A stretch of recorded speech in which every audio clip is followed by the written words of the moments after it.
ما عندناش ميسي ورونالدو اللي ما نقدرش نلعب انا في المنتخب، معكم احترام على الشيء قلت لك. ما كيعيطولوش علاش حيت ولد الشعب فهمنا والو، كلشي خصو حمد الله، كلشي خصو حمد الله. وما علاش ما نعرف على حيت هو مربينا وطالع من اسفي ولد الشعب طلع بدراعو، عيطونا الحمد الله. القصة ديالنا بدات في 17 دجنبر 1990 بمدينة آسفي المغربية، وبالضبط بحي كاوكي. كبر حمد الله بين 7 الإخوة، فكجميع اللاعبين ديال كرة القدم بدا حمد الله تيلعب كرة القدم في الحي، وكان الاختلاف واضح ما بينه وما بين الأقران ديالو. سرعان ما بدا الاسم ديالو كيتداول ما بين الناس كطفل صغير مهاري، الشيء اللي خلى الوالد ديالو يوجهه لنادي نجم آسفي. بدا حمد الله تطور بالفئات السنية بشكل سريع نظرا لتأثره بالأسطورة البرازيلية رونالدو الظاهرة، وحتى المدرب كان معاونه ودايما تيحفزه. هادشي اللي خلى الأداء ديالو يتطور بوتيرة متسارعة قبل ما يكتشفوه أكبر نادي بالمدينة، نادي أولمبيك آسفي. يعني في فريق شبان، وكان يعني من الصعب انك يعني تلعب مع مدرب جديد، خصوصا ما كيعرفكش وانت يعني جاي من منطقه اخرى بعيده. و يعني دائما كنت كنتكلم معاه وكنقول لي انني يعني عندي امكانيات انني ممكن نلعب معكم، انني ممكن نكون هداف الفريق لكن ما كانتش هناك واحد اهميه ليا. ضاع عبد الرزاق مع الأولمبيك في فريق الشبان رغم الصعوبات اللي كانت تتواجهه في المسافة الطويلة ما بين المنزل ديالو والنادي، الشيء اللي شكل له صعوبة في الاندماج. وحتى المدرب اللي كان مهمشو فكان دايما تيحاول يقنعه باش يلاعبو، واخا هكاك ما كانش تيديها فيه. الحمد لله صبر وتقاضى وبدا في النقاشات والمهاوشات مع المدرب، فوصلت الهضره لمدرب الفريق الاول. ومن الصدف ان مدرب الكبار يعني شاف هذاك النقاش بيني انا ومدرب الشبان وتدخل، يعني قال شنو كاين. شرحت ليه الموقف، قلت لي انا باغي نلعب ما لعبنيش، وانا يعني اقترح عليا انني نجي نتمرن مع فريق الكبار في اليوم الموالي. ومن ثم يعني نلت اعجاب تاع مدرب الكبار وبسببه هو يعني صعدت لفريق الكبار. كانت اول مباراه الحمد لله مع الفريق الاول كاحتياطي ضد نادي الوداد الرياضي، فقدم فيها اداء ملفت للنظر. ممتاز. الشيء اللي خلى المدرب يلعبو كأساس كان موسم 2010 هو الموسم الأول الحمد لله كلاعب محترف، بل أكثر من هذا فهو حقق جائزة أفضل لاعب ناشئ بالبطولة. ماشي غير هذا الشيء، بل نادى عليه المنتخب المغربي الأولمبي لخوض إقصائيات الألعاب الأولمبية اللي تألق فيها وسجل عدة أهداف من حيث المنتخب المغربي بطاقة المرور للأولمبياد. نتابع يسعد ويسجل جول ثاني لفريق. تحمل الحراره اللي غيلقاوها في كينشاسا في يوم 18. هذا هدف الفوز، كنشوفوا هدف الفوز اللي سجلوا لاعب البديل عبد الرزاق حمد الله، اللي حس هجومي كبير وكبير جدا، لابد على انهم غادي يخلقوا يعني واحد البلبله. اما مع اولمبيك اسفي فبدا الموسم ديالو الثاني بحماس وشغف كبير، فسجل في اول مباراه بالبطوله، الشيء اللي خلاه يحتل المركز الثاني في تصنيف الهدافين برصيد 15 هدف.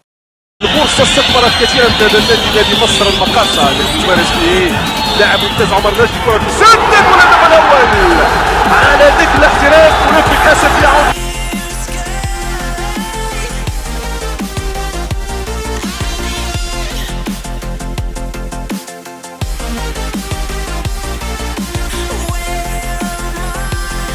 ولكن الفرحة ما كملاتش بعد استبعاده من لائحة المنتخب لخوض الأولمبياد، فكان استفسار كبير من الجمهور المغربي، فاللاعب اللي تألق في التصفيات ديال الأولمبياد وأهل المنتخب ديالو ما يكونش في اللائحة. لكن حمد الله ما أثرش عليه هذا الشيء، وبدا الموسم ديالو الثالث مع الأولمبيك برغبة وعزيمة وثقة كبيرة. بدا حمد الله الموسم بتسجيل هدفين، الشيء اللي خلاه يوصل ل 15 هدف، لكن هذه المرة فقط في نصف الموسم.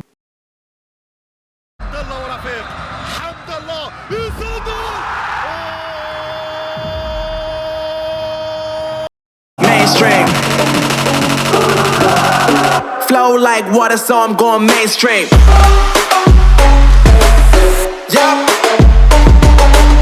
فأفضل هداف بالبطولة الأفضل على صعيد إفريقيا عادي يتلقى عروض من أندية أوروبية اللي اختار من بينهم نادي أيسلاند النرويجي اللي ما لقاش معاه حتى شي مشكل في التأقلم رغم صعوبة الظروف والبعد ديالو على العائلة. حمد الله واخا جا في نصف الموسم خطف الأساسية ونافس على صدارة هداف البطولة النرويجية بتسجيله 15 هدف و4 أهداف بالكأس.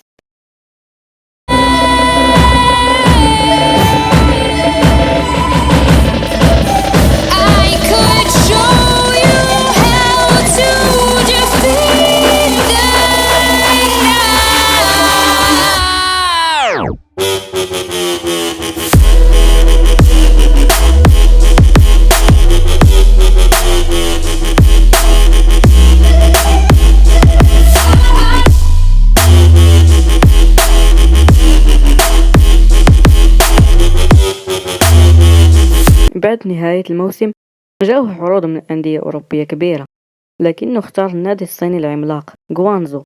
فبحال جميع المواسم تألق حمد الله وسجل هاتريك، الشيء اللي خلى الناخب الوطني بادو الزكي ينادي عليه. العودة ديال حمد الله للمنتخب كانت قوية فساهم ب6 الأهداف في 3 المباريات، رقم خيالي. حمد الله كان وحيدا طليقا ما كانش كذلك في وضعية تسلل ليسجل الهدف الأول لفائدة المنتخب الوطني المغربي. الهدف تيجي في حدود الدقيقة. جيد عبد الرزاق حمد الله، لاحظوا هادو مع الهدافين، لاحظوا كيفاش مشى رجع باش يكمل مع الفريق ديال غوانزو اللي ساهم بتحقيق المركز الثالث في البطولة الصينية وتأهله لأول مرة لكأس آسيا. أما على المستوى الفردي فحقق حمد الله جائزة أفضل هداف بالبطولة الصينية برصيد 17 هدف فقط في 16 مباراة.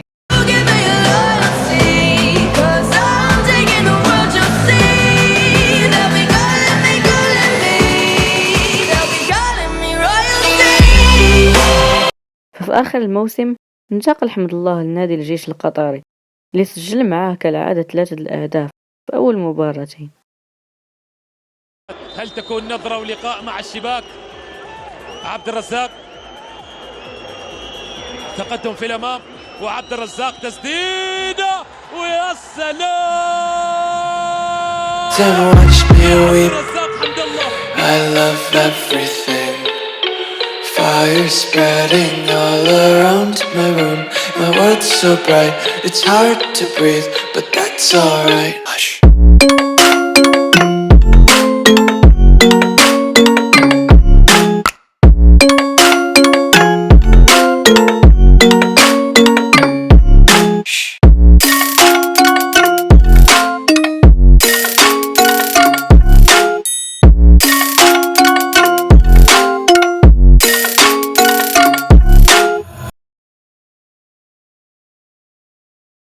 حمد الله كان دائما في مفكرة الناخب الوطني الجديد الفرنسي هيرفي رونار اللي قرر أنه يعيط له للمنتخب. لكن الصدمة هي إعلان نادي الجيش القطري أن المهاجم المغربي تعرض لإصابة خطيرة في الركبة دياله اللي تقدر تنهي المسيرة ديال عبد الرزاق، لكنه قدر أنه يتغلب عليها ورجع باش يلقى راسو لاعب حر بعد انتهاء عقده مع النادي القطري. فكانت العديد من الأندية تريد ضمه، لكن نادي الريان كان هو المحظوظ بضم النجم المغربي. فبحال كاع الفرق اللي لعب ليها حمد الله سجل هدف في أول مباراة ليه ونهى الموسم هداف للدوري القطري ب18 هدف 19 المقابلة فقط. حمد الله الله. Can I be your superhero? Superhero.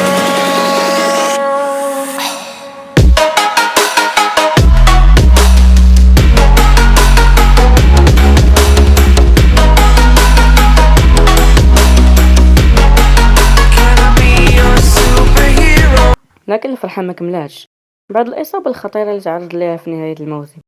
فأخبروا طبيب النادي أنه ما عمره ما غادي يعاود يلعب كورة، الشيء اللي خلى نادي الريان يفسخ العقد ديالو مع اللاعب. برغم الإصابة الخطيرة وقع معاه نادي النصر السعودي. حمد الله بدأت التدريبات الفردية باش يرجع للملاعب بشكل أفضل، فسرعان ما بدأت التدريبات الجماعية مع الفريق ديالو خطف الأنظار في أول مباراة وعطى 2 ديال الأسيستات. صلح حمد الله الموسم ديالو الخيالي بتسجيل 34 هدف و9 ديال الأسيستات كأفضل هداف في الدوري السعودي وأفضل ممرر. السعيد هاني نور الدين برابط على اليمين، عرضية بالراس. المدرج لا ما يحتاج، حمد الله ما يحتاج، ما يحتاج، ما يحتاج. تلعب الكرة الآن بيتروس، حمد الله يسجل.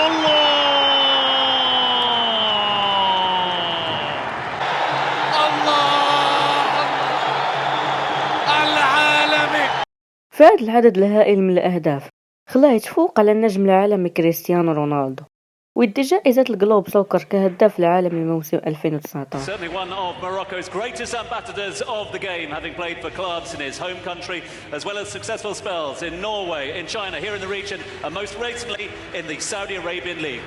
Thanks to his technical skills and tactical ability, he scored goals for every team he has represented, many crucial ones for his country. Having got his first cap for the Moroccan national team back in 2012. فعاد أن هيرفي رونالدو يطلع للمنتخب لخوض إقصائيات إفريقية. لعب أول مباراة وآخر مباراة ليه في ذاك الوقت ضد منتخب غامبيا كمباراة ودية، فبعد تلقى المنتخب ضربة جزاء تقدم حمد الله باش ينفذها، لكن جاء الاعتراض من لاعب فيصل الفجر بادعاء أنه هو منفذ ضربة الجزاء. إذن اللاعبين الآن سيتكلف بتنفيذ ركلة الجزاء التي جاءت في الوقت المحتسب بدل الضائع. بعد نهاية المباراة غادر عبد الرزاق المعسكر تحت تفاجؤ كبير من الجمهور المغربي، حتى بعد تعيين خليل لوزيتش كمدرب جديد للمنتخب المغربي كان حاكم على اللاعب قبل ما يشوف اللعب ديالو، فبعد ما كمل وصل لأرقام خيالية مع نادي النصر 100 هدف في 90 مقابلة، فتم فسخ العقد ديالو مع النادي نظرا لعدم رغبته في تجديد العقد، فجاء التعاقد ديال نادي الاتحاد مع اللاعب. في الحد الآن سجل 10 الأهداف في 8 المقابلات بعمر 32 سنة. الرزاق حمد الله والربيعي ربيع الاتحاد في هذا المشهد ان تكلل لعبد الرزاق حط ويجلد للثالث له والرابع للعميد. الله للنيث الأطلسي وسط النمور عبد الرزاق حمد الله يلاعب حمد الله بمر يا الجزاء وهو من يتقدم لها. باك مفضلة دائما لعبد الرزاق ودائما يظهر وفي العميد لكنه يبادل روما حمد الله. الله فنتمناو نشوفوا عبد الرزاق بقميص المنتخب مرة أخرى في كأس العالم لقطر 2022 نظرا للمجموعة الصعبة للمنتخب المغربي، ونتمناو لحمد الله التوفيق في المسيرة ديالو. كانت هذه قصة حمد الله، وما تنساوش تدعمونا باللايك والاشتراك باش نكملوا في نفس هذا المحتوى.